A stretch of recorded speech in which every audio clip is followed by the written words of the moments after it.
I think it's interesting. It's brave for people to get out of the system. A lot of people. Well, I was expelled from the system, but oh yeah. Well, you got laid off from everywhere. I have. Yeah. Was it cutbacks or why did you take cutbacks? No, it's not good.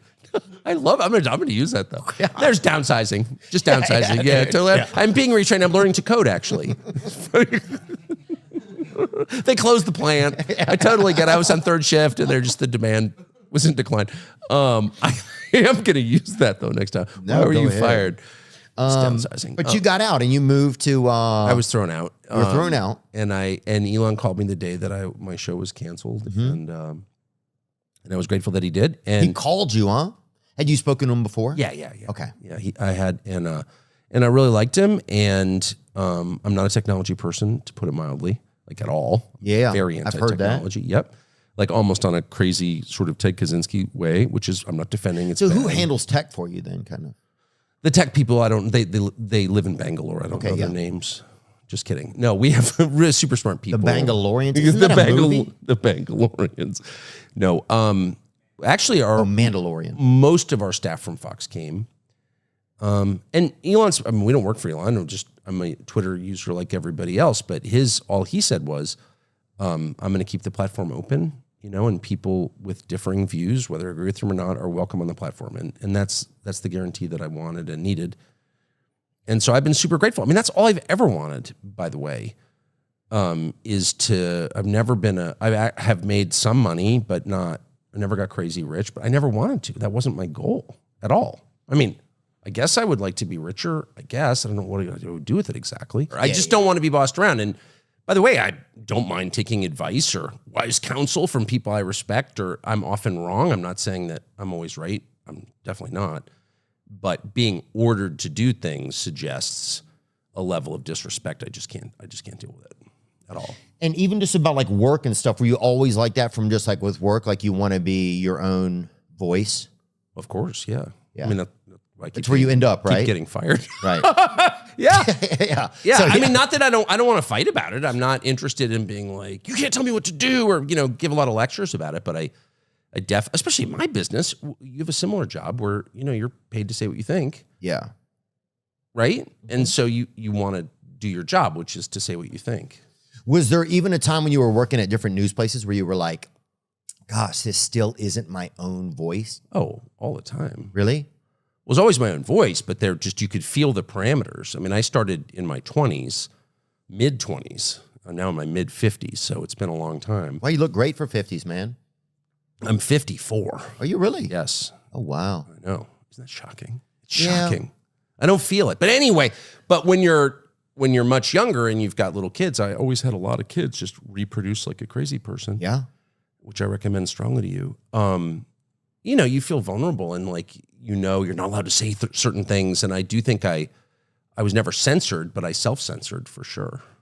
The war in Iraq breaks out and you're like, well, maybe it's a good idea.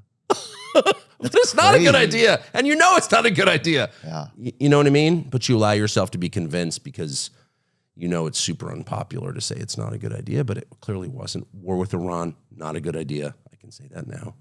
Why do we go along with that consensus a lot of times? What is it that makes us afraid to speak out? Well, people have a deep need to be part of a group. It's a human need right up there with sex and food and shelter. It's like people want to be connected to other people, which I understand, and I want that too. But that can override reason and common sense very often. So if you're, and a million studies have been done on this, but if you're in a group, I mean, everyone experiences, a group full of people and everyone's like, I hate chocolate ice cream. And you're like, I kind of like chocolate ice cream, but you don't say anything about it because people that like chocolate ice cream suck. And you're like, yeah, they kind of suck. It's a human thing. And so people go along with stuff that their gut tells them isn't the right thing, but you should never ignore your gut, your instincts, which you inherited from your ancestors, which are encoded in your DNA and which are almost never wrong. If you're with someone and you feel like, God, that person's lying, that person's lying. Right. Now, you may not know what about. You don't have X-ray vision into someone's soul, but you can smell the deception on someone. I know that you can. We all can. Oh, yeah. Or if you feel danger, you're like, wow, this person poses a threat to me. You're right. You don't know the details. You don't need to know the details. Get away. Yeah. And if something's really stupid, like, let's go have a war with Iran. It's like, what? Yeah. And I just feel like it's maybe because of my age and my job, I have a moral obligation to say, I think that's really unwise. You don't want to go to war with Iran. No, because I'm not insane. Yeah. So what is your plans now? Like you're on Twitter, you're in a free space. Yes. As much as we have in today's society, you're in a free space for free speech. What else is there like? We have some plans. I mean, some of them, if I'm being honest, include territorial expansion. We're going to invade Canada. Oh, dude, they'll just knock. No, pillow fight. We can take them in a second. No, I mean, I just want to continue doing what we're doing, which is just, say things that can't be said in other places, bring facts that maybe people haven't heard with a spirit of humility. I'm having spent my whole life in Washington, most of it, 35 years. Wow. I can't believe I did But you that. know what? I think a lot of people were glad that somebody was there. It's nice to see people that get out of a space, because then when you're not as compromised, when people don't seem as compromised. It's totally right. No, it's totally true. But I didn't realize just how controlled my brain was by it when I was in it, because you don't, right? But anyway, I've been around a lot of people who set out to, with these grandiose plans. I'm going to change the world. Those people invariably, 100% of the time, make the world worse. So approach every task with the knowledge, I have no real idea what I'm doing. I don't know the long-term consequences of this. I probably can't fix every problem. I'm just going to try my best with humility, to make things slightly better. That's my goal, make things slightly better. But anyone who tells you, if we pass this legislation, we're going to fix everything.